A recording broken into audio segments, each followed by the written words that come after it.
Dr. Marty Schwartz here in New York City to show you my new effect called Mini Card Rise.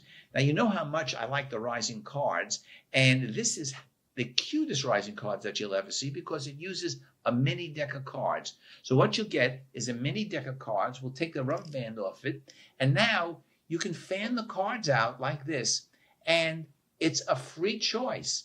They could choose any card they like. So let's make believe they take out this card over here, the Ace of Hearts. We'll put the Ace of Hearts back into the deck like this, square the deck up, and now the magic will happen. I want you to watch very carefully as we try to find that selected card. A couple of magic passes over the deck. Watch carefully. Look what's happening. A card is coming up. The Ace of Hearts, the card that you selected. And that is the mini card rise. I think you'll have a lot of fun doing this.